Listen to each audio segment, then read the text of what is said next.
Hello, everyone. Hillary Donnell for the Exeter Weekly Report. Today, we have the latest on the new mask ordinance, the Black Lives Matter rally in Swayze Parkway, and more. Check it all out on this, the Exeter Bi-Weekly Report.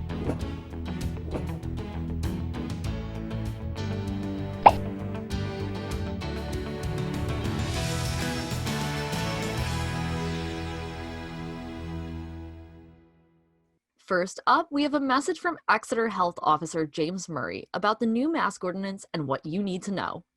I'm James Murray. I'm the health officer for the town of Exeter. The town of Exeter, through the select board, has passed a mask ordinance for the town. This would require face coverings when you're in situations downtown outside where social distancing is not possible and within businesses within the town of Exeter.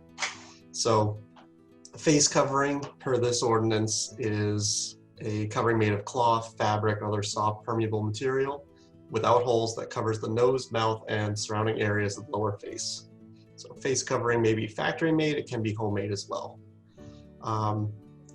So this ordinance does play off the Safer at Home guidance from the state, as well as NHDHHS, the Department of Health and Human Services, and CDC recommendations and guidelines. So employees of all businesses shall wear a face covering over their mouth and nose when interacting with the public or whenever the 6 feet of social distance is impossible for a coworker or customer. So this specific one does not apply to back of house or kitchens in restaurants. Under the Safer at Home guidelines, this is already happening. They're not required to wear face coverings.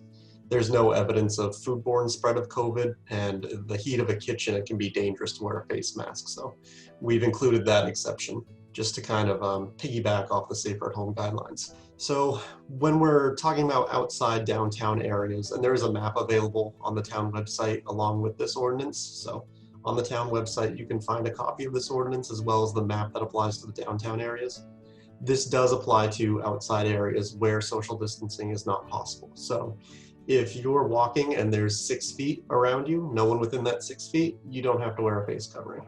It's once it starts getting more congested and there's a lot of foot traffic, that's when we want to see face coverings to protect each other.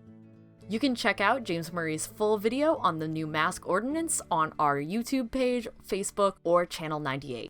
Last weekend, the Black Lives Matter Seacoast community organization held a rally in Swayze Parkway. Here are some highlights. Hi, we are Black Lives Matter Seacoast chapter. My name is Tanisha Johnson.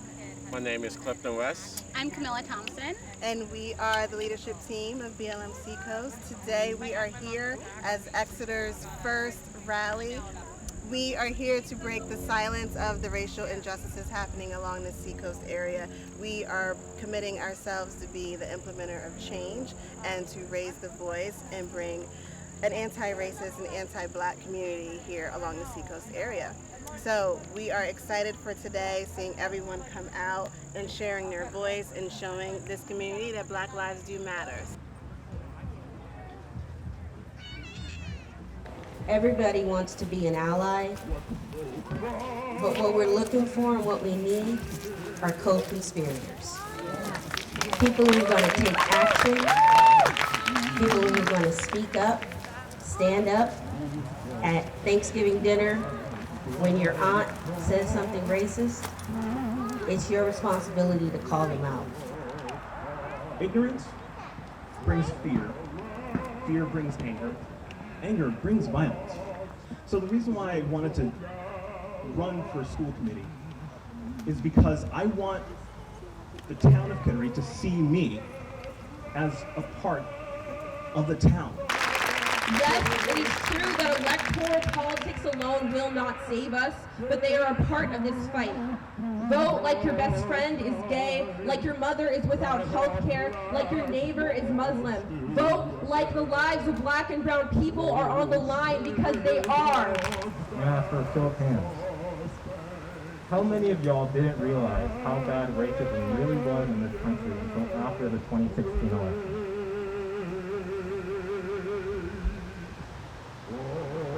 And I've spoken oftentimes, and oftentimes I've said many of the things that all of you have now come to see as true. It is, well, a little hurtful But I've been saying these things for all these 30 years, and it took George Floyd's murder to help you to hear what I was saying. Black Lives Matter. Black Lives Matter. Black Lives Matter. Black Lives Matter. Black Lives Matter. Black Lives Matter. Black Lives Matter. Thank you. Thank you. To watch the full video, you can head to our YouTube or Channel 98. And now, a message from Chamber of Commerce President Jennifer Wheeler. Hi everyone, I'm Jennifer Wheeler, President of the Exeter Area Chamber of Commerce, and I wanted to take just a minute to share some upcoming events with you. We're now accepting applications for the Women of Excellence Awards, which will be given on Friday, November 13th at the Women of Excellence Awards and Power Brunch. This event is one of my favorites because it gives us a chance to take time out to recognize the contributions of Exeter area women business leaders who are making a difference in the community through their service and perseverance. More information can be found online at www.exeterarea.org. While you're on our website, check out our next Virtual Connect session on Wednesday, September 30th. We'll be hosting Exeter's Economic Development Director, Darren Wynnum, and Exeter's Health Inspector, James Murray, for a conversation around business and health. More information, including how to register, is available on the website. As always, if you have any questions or need anything, please reach out, give us a call, or stop in the office. We look forward to hearing from you. Thanks so much. Here's a look at the state election primary results.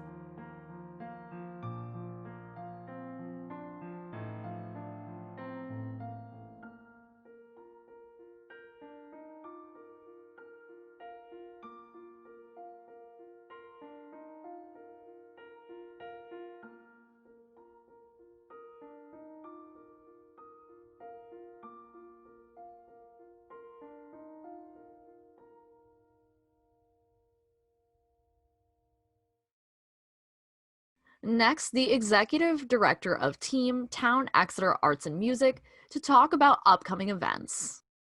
Hey everybody, this is Scott Ruffner from Team Town Exeter Arts Music, and we're checking in here with the bi-weekly Exeter TV update to let you guys know some of the things we're working on right now for arts and culture in Exeter. First up, we have the Equinox Fest that's coming up September 19th in Swayze Parkway.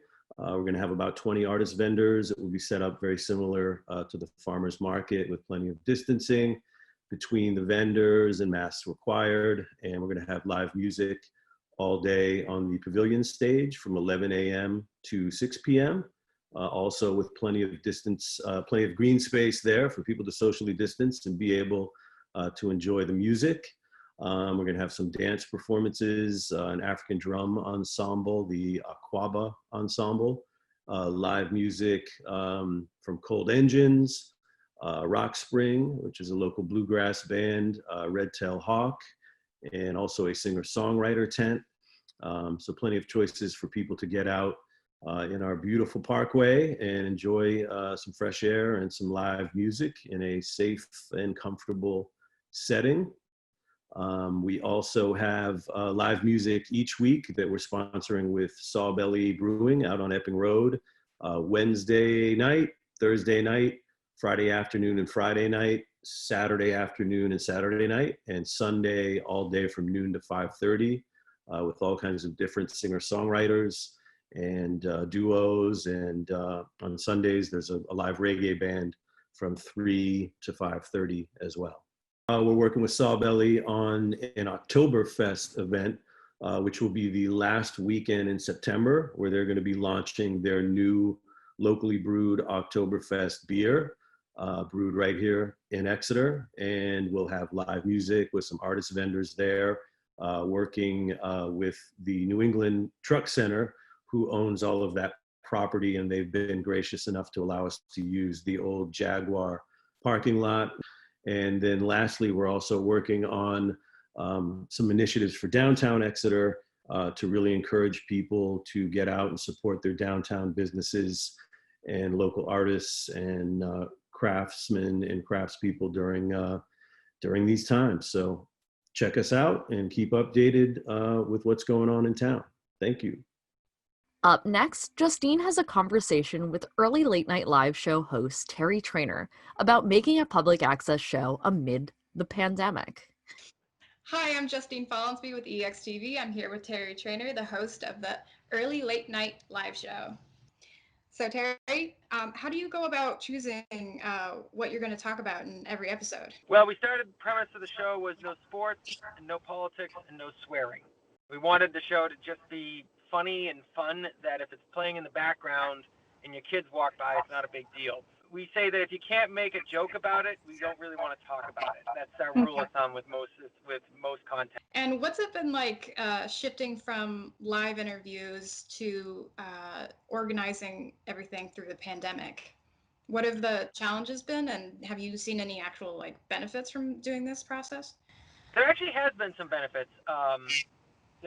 First of all, I got to say that the ability to do it through Exeter TV, still with Skype, and to have videos playing and slides and everything like that, has nothing to do with me. It has to do entirely with my crew.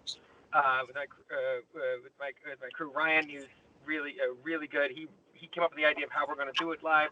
Dan Graham, who works at Exeter TV, came up and still handles the mixing board, and obviously Bob was able to figure out a way so it still goes live. I just said, hey guys, we got to keep this show going, and then they came up with an answer. So I got to hand all the credit to them on that. It's been very helpful in a way that actually a lot of people who otherwise wouldn't be able to come up to the studio have now been able to be on the show. So we've had a lot of people from out of state on the show because they just have to be able to get access to Skype. And so that's expanded our audience, and it has expanded our guests quite a bit. So it's been actually really advantageous for that, because a lot of people are like, oh, I can't drive up on a Wednesday night, have now been able to be a part of the show, which has been really entertaining. And we don't have to commute back home after the show. All we do is shut off the phone and go to bed. So Okay, great. Do you have any messages for other people who are interested in creating their own content for a public access show? Yeah, actually I do. Public access is great because if you look up how many public access channels there are within the state, within all the other states, there's tons of them. And so you have a potential audience and a lot of tools at your disposal, and it's only as good as you're willing to put the work in, but it's there, and you can get access to it, and it really doesn't cost you any money.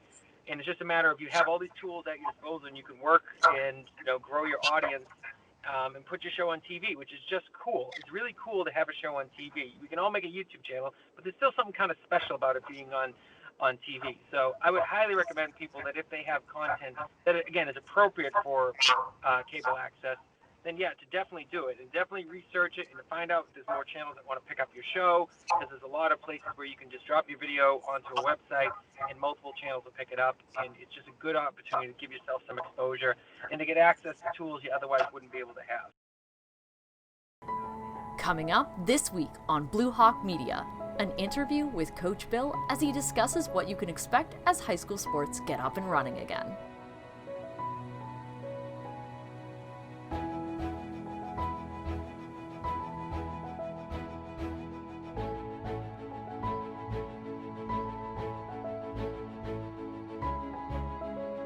We will also get a chance to see the Exeter Fire Department introduce elementary students to fire safety and give them a tour of the fire department.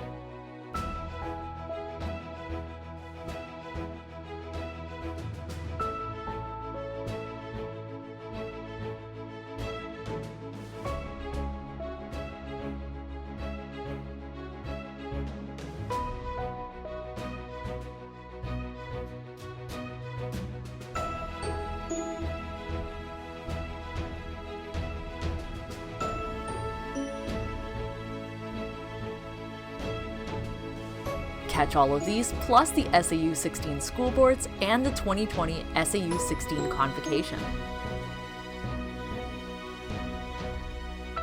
I'm very proud to be able to share with you our kickoff celebration to the 2021 academic year. A quote from Billy Colony. Before you judge a man, walk a mile in his shoes. By working together, lifting each other up, and not giving up, I am confident that this year can be a great one. Watch all of these and more on Blue Hawk Channel 13 or our YouTube page.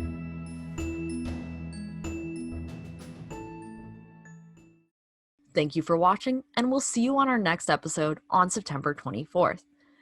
Up next is your 4-day forecast, followed by a Shots from the Skies segment brought to you by Morning Ariel.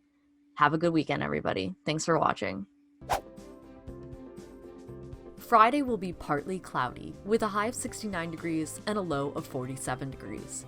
Saturday will be mostly sunny, with a high of 68 degrees and a low of 50 degrees. Sunday will be mostly cloudy, with a high of 74 degrees and a low of 63 degrees. Monday will be mostly sunny, with a high of 76 degrees and a low of 47 degrees.